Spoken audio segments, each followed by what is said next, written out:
So let's start by talking about some of your more recent projects. Like I wanted to ask you about Spirits of Fire. You released an album now in February with Reaper Owens and Chris Caffery and Mark Sunder. And I wanted to ask how this super band came out. Like whose idea was it? It was completely the record company's idea. The record company Frontiers is based in Italy. And from what I know, they've done this type of thing before where somebody or I don't know who does it at the record company, but they come up with an idea to handpick musicians of their choice, put them together, and just see what happens. You know, they pick musicians and they introduce them to each other, and musicians get together and write music, and they release it. And from what I've seen, sometimes it turns out so good that these projects turn into be full-time bands for these musicians. And on the other end of it, I've seen where it doesn't really work out. You know, maybe the guys didn't get along, or maybe the fans weren't really into the music. But so then it doesn't go anywhere after the first try. So basically, me and Mark and Chris and Tim were just basically the American idea. You know, they wanted a full American band, and they wanted something because of Chris playing in Sabotage and Tim singing for Judas Priest. They wanted something along those lines. They weren't really interested on us getting together and coming up with something completely new and revolutionary, but they wanted to see what would happen if they put us together with those guidelines. And they also hired Roy Z to help produce the songs and mix it and pull it together and everything. And he had a lot of connections with Rob Halford and stuff like that. So the idea was from them to put us together and come up with this, this preconceived idea of what it would do. And at first we just started email groups talking about it and kind of exchanging ideas and how we're going to do things. And that turned into the music coming in. Chris, as far as I know, Chris wrote a majority of everything. I think Tim wrote some stuff and maybe Roy wrote some stuff, but we would just get the music files, and we all contributed our own parts on our own at our own places. We all live really, really far from each other, so we never got together until after the album was done. So we finished the record individually, like I said. We sent it all in. Roy did a good job sewing all the pieces together and making it sound like a band. And I suppose based on the result of what we did, the record company seemed, really positive about what it was. So, out of nowhere, a new plan came for us to meet each other in Los Angeles and do a couple music videos. Yeah. To help promote the album. So that was really the first time the four of us were all together. We all kind of know each other from being around so long, and we've met here and there, but it was the first time the four of us met all together and did something. So we got to work all day. We did 2 videos in one day, and that was it. And when the videos were done, we all went back our own ways, and then the production started happening and the promotion and everything. The album came out, the videos came out, and now we're all just sitting back looking at the result of it. And if anything further is to happen, that's basically up to the fans. If there's a lot of excitement and basically the demand for us, then we're ready to do it again. But if it's just an experiment that's just so and it's kind of cool and never really meant to go anywhere, I mean, we're all in full-time bands. So, exactly. It was just something just out of the blue that we tried to, make kind of fun and give everything to, but also, not really worry about the future. There's no pressure to push this thing. There's no, we're not surviving off of it. So it's Yeah. kind of fun just to see what will happen with it. Yeah. So, but yeah, you mentioned that this was sort of like the record company idea, but you have worked with Tim before in the Charred Walls of the Dam band with Richard Christie. Was that more like a band, or was it also like kind of studio project, or like? Charred Walls is a little bit different than the ordinary thing. A studio project seems really, really temporary, the definition of it, I mean, and a real band seems something more permanent. Richard's Charred Walls thing is somewhere in the middle because there's never any live shows, there's no plans of touring or promoting. So in that sense, it's a total studio project, but the way Richard has designed this thing to go, it feels like a band because he keeps the same four guys together. We've done all three albums the same way, and because we're kind of close friends, it feels kind of like a band because we get along and we've known each other for so many years. So Yeah. it's a little bit different, but it's that also, even though that kind of straddles the two categories, it basically fits into kind of that no pressure situation where we're just writing songs and releasing them. There's no pressure no expectations to go on and support it with live shows, or we're not worried about the amount of sales to survive or anything like that. So I guess me and Tim have that in common. Two projects that are only meant just for kind of just a creative outlet.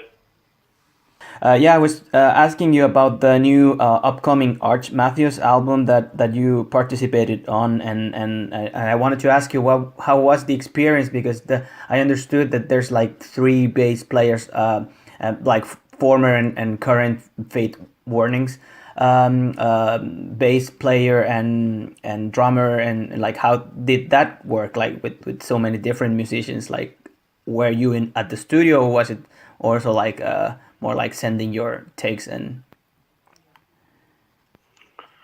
I believe the whole project was done at everybody's own individual studios. From my point of view, I played on 3 songs on the album, and Jim just sent me all the files to add my bass parts to at my place.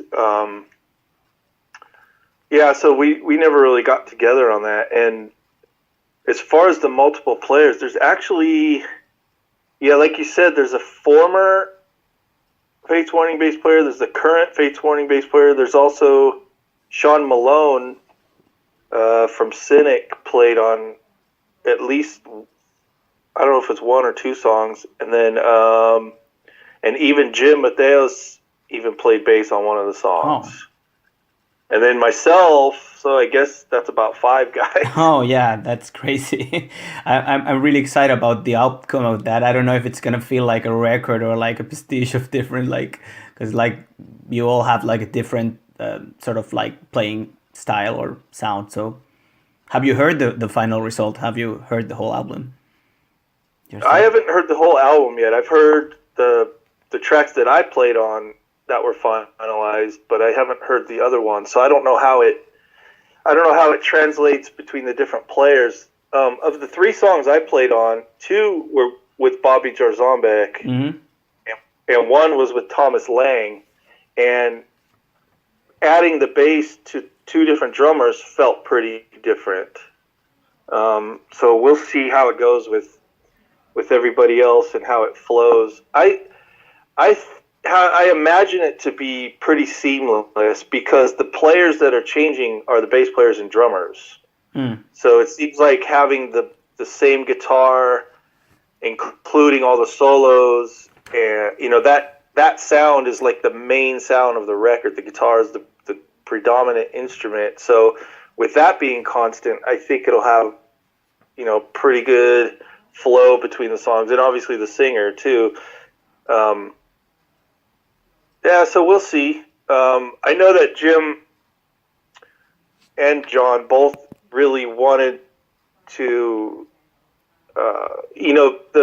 their project, the Arch Matheos thing, is a complete side project because John, the singer, is not living like this life of a working musician. So he is not going to, get ready to play all these live shows or go on any tours. So the recordings are just basically a nice departure for him and a side project. So by using different players on this album, there's less confusion as to, they did the album back in 2011 or 12, and it was basically all current Fates Warning musicians with the old Fates Warning singer, and people, they want to look really deep into things, and get all the inside information, and Jim was kind of blown away. He's like, no, this is not Fates Warning rehiring the old singer. This is not,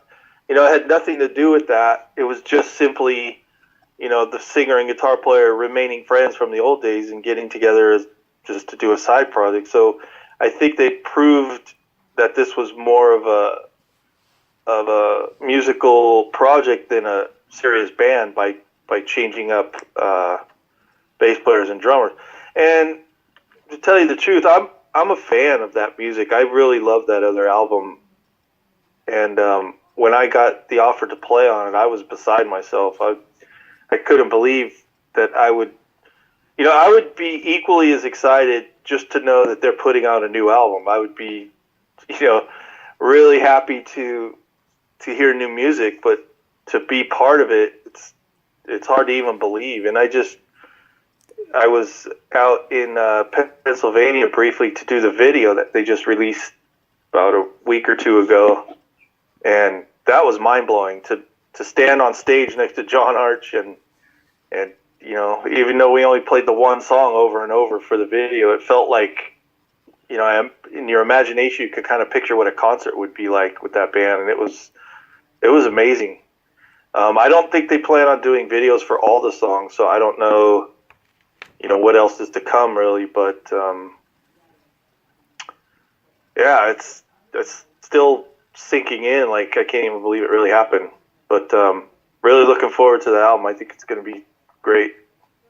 Yeah, me too. So can we go back a little bit to Sadus? Like, you've been, of course, part of the band from day zero, and a couple of years ago, Darren Travis announced that he was working in the next Sadus album and that John Allen would be involved. But we don't know about you. Like, have you taken part in that? Like, or have you heard of that?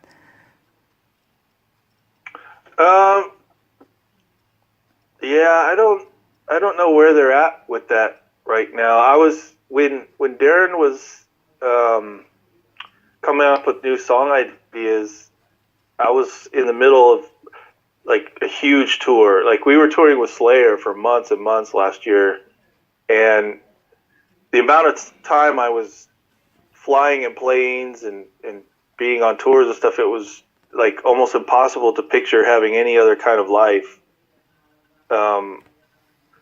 So it just, for me, it was just kind of a really busy time, and we stayed in contact, the band, me and Darren and John and stuff. So we had a communication going, but as far as working on stuff, I don't know. It was kind of a bad timing with all the work that I was doing.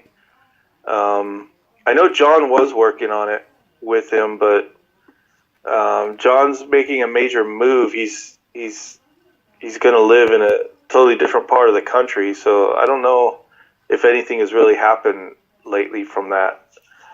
So, yeah, I don't know. Sometimes people announce things based on a hope rather than, having something tangible. So I'm not really sure. I think maybe Darren,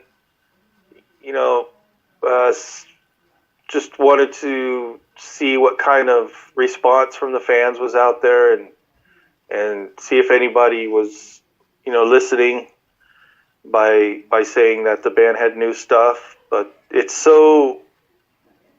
been so long. It's been like 10 years since we played together, and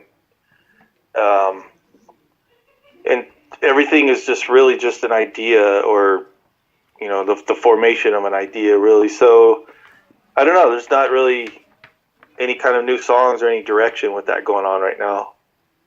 So as far as the three of us making music, I don't see it happening anytime soon. Yeah, I see. I mean, you're really busy with all these bands, but I'm originally from Chile, and you release an official live album with Sadus, and like there's a video bootleg also that has achieved certain state of cult live show for Chilean fans at least. And do you hold any special memories from those times that you've been with different bands in Chile? Like, Oh yeah, I mean, the only place we ever played in Chile is Santiago. I don't know where other bands play or if other tours stop in other cities, but for us, anytime I come through there, like Sadus was the first time I was there, but I've returned many more times with Testament, and Death went through there a couple times. I think even when I played with Sebastian Bach, we played there too. So, oh, but yeah, I mean, Santiago is a pretty special city. It has probably some of the craziest shows I've ever seen. It seems like we always play the same theater. I keep forgetting the name of it. It's a pretty good sized place. It's not like a small place. And yeah, it could be Kaupolikan maybe. yeah, it sounds like it. Yeah. It's a really nice venue, really good staff that works there, good crew. Everything runs very smooth, and the crowds are amazing. The fans down there they're insane. I tell you, some of the craziest stuff we've ever seen happens in that down in the mosh pit when we're playing and stuff. It's crazy. I mean, and usually we come from the east, so we play Buenos Aires before we land and play in Santiago, and that's a big difference between the attitude and the energy of the people. It's a totally different world. Or sometimes we come down from Peru after playing Lima or whatever. But Santiago is it's like a completely alien world, man. The people are so different there. It's awesome. I love it there. Yeah, it's really wild, and a lot of bands have been releasing like their concerts, like, because the people just get amazed at how the audience is so like crazy. So you mentioned the Death and the Death to All tours that you took part in, the different incarnations from 2012 to 16, and are there any current plans of like another round of concerts or like a few dates here and there? Oh boy, we've been trying. The band is in almost constant contact about our next move. But this is a unique situation with this band because it's like this tribute act. It's a bunch of musicians playing stuff that isn't really our own, but in a way it kind of is, because we were the original guys that played on the stuff back then, and it's tough, man, because I don't know, there's no new product, there's no album to support, there's not like a normal touring cycle of a band. I mean, we're basically up there playing 20-year-old songs, 25-year-old songs, and it's tough, man, because when the people have seen our show once or twice, I mean, you're really not going to get anything new. We don't have any new songs to add to the set. I mean, we could change the set up with, we could change it with the songs from the same albums. But what I'm saying is, it's a weird line that we don't want to cross, where we don't want to perform too much so that it's just everyone already knows what it is and it's and it's boring. But on the other hand, we had such success with what we did. Every time we play a venue, no matter if it's a small venue or a really big one, I mean, they were always pretty full to the back walls. So we have this sense of people enjoying it, but we also have the sense of we want to keep it, kind of fresh, even though we're recycling older stuff.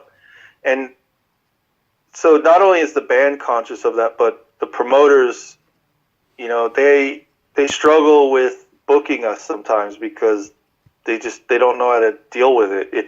There's no record company behind it. There's no financial backing at all. It's a really weird situation. So we're working on it. We're trying to find proper management that can make it happen for us, and so I guess that's just a long way to say that we don't have any plans to announce, but we're working on it. So I don't know. A few months ago, I was pretty sure that this summer we would have some tours in the books. In fact, South America was on the target. In Australia, I think some shows in Canada, but I haven't heard anything develop from any of that recently. So it's tough, man. We're trying, and we do stay in contact with each other. So the hope is there and our desire is there, but everything has to fall into the right place for it to happen. And we're just going to hold out and wait till it does. Yeah, and well, in my opinion, I think that Max Felt did a great job, and I thought it was a very respectful tribute to Chuck. But I wanted to hear your thoughts on the Dio Hologram tour and that kind of thing is that they're doing nowadays with artists who had passed.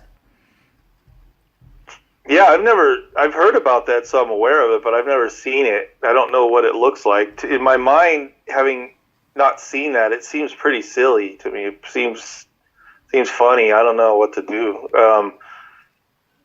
I guess if it's done well and it works, I guess it will become, more and more.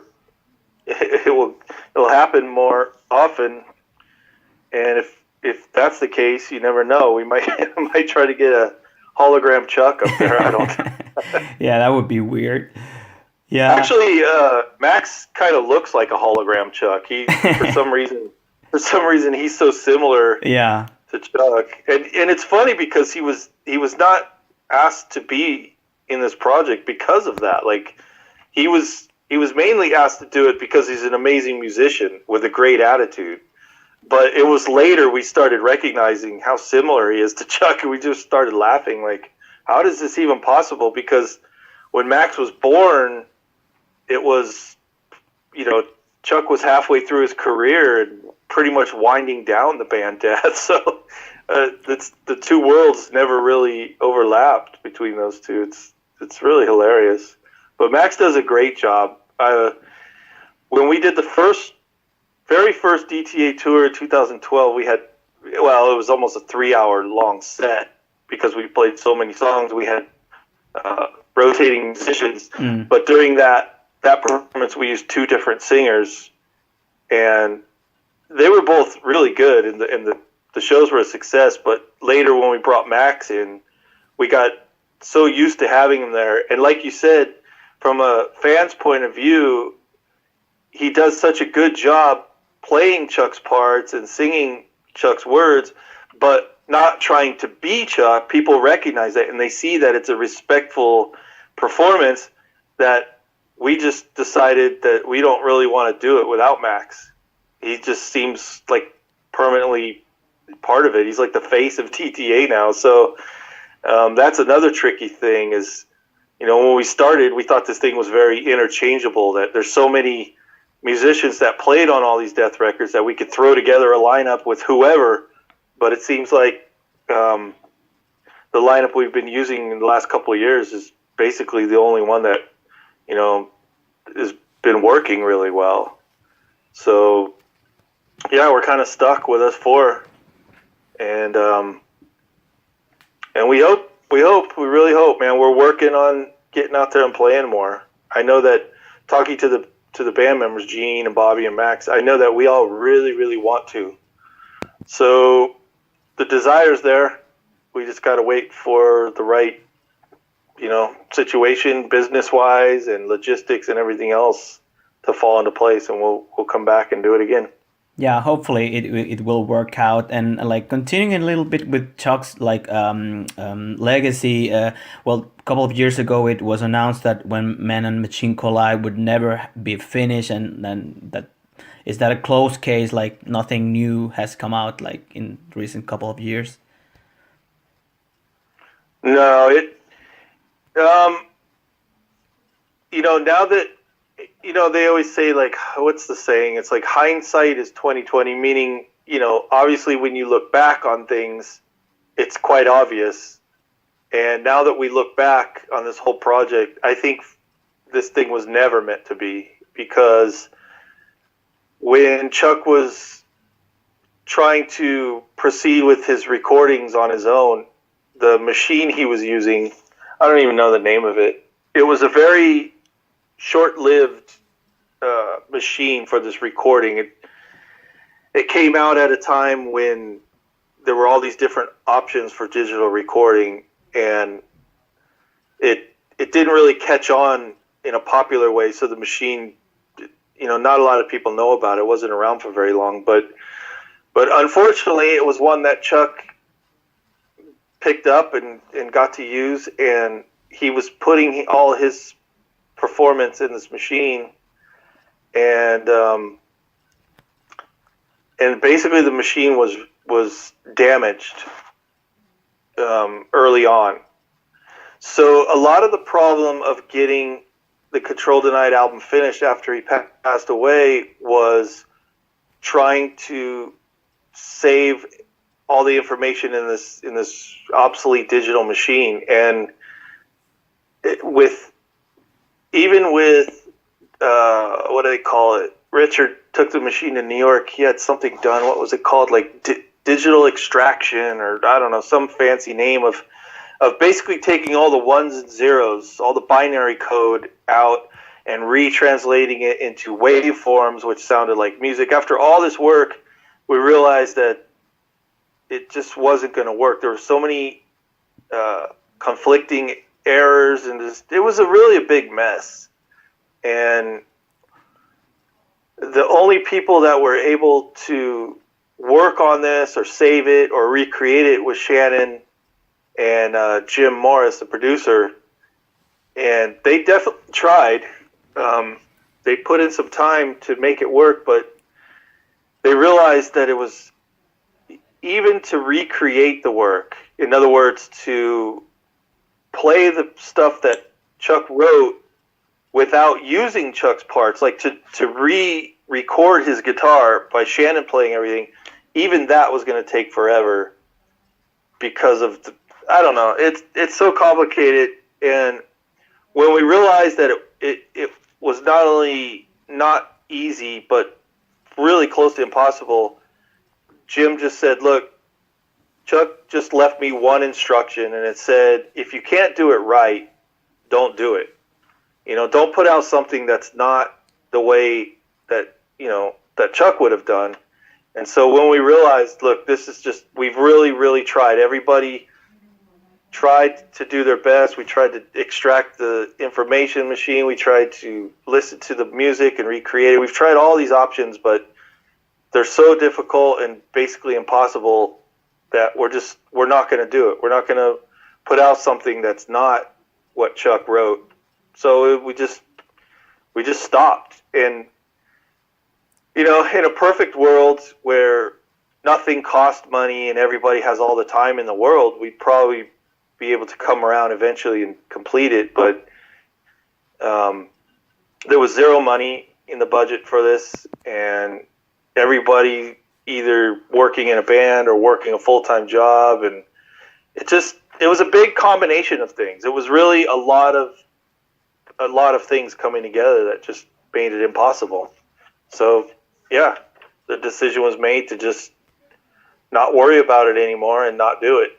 Just, I guess it seems like kind of a disappointing outcome, and it almost seems negative, but we just have to look at it in the way that by not doing it in a horrible way, we're respecting what Chuck wanted. So it's unfortunate, but that's just the way it ended up. Yeah, that's a pity, but I understand that you did all you could do for that. So let's jump back to the present. How are things going with Testament? Like, you're recording an album. Are you finishing the album? At least you have the tour coming. Yeah, there's a bunch of new song ideas that are going around. Um, Eric Peterson has a bunch of new song ideas. Alex has written a few song ideas, and Gene has come up and worked on stuff with us, and I've gone up to Eric's place and worked on bass lines, and Chuck's at his own studio trying out different vocal ideas. So there's definitely going to be a new album, because we're this far into the writing that it looks like it's really coming together, but it's all still in construction phase. There's a lot of song ideas. There might be enough song ideas there that we have enough for a whole album, but I don't think we have even one song finished and ready yet. So it's a big pile of construction that we gotta stick it all together and make it something good. But it's good because there's hard work going on. There's a lot of ideas flowing around, and the work is definitely well started. We're quite a ways into this songwriting period, but the plan is to record everything once it's composed in the next few months, and then we immediately go on tour. The tours are a lot of metal festivals in Europe, so the set will probably be pretty similar to what we were playing last year, because this will be in a parallel time when the album is being completed, with the mixing and the production, the artwork and everything's going to be coming together while we're out in the second half of the year playing all these shows. So it's impossible to say when the album will come out, but considering that the songs are being written now, I would say a pretty good feeling that by the end of the year it'll be ready to go. And then obviously once the album is out, then the set will, the live set will change to include a lot of the new songs.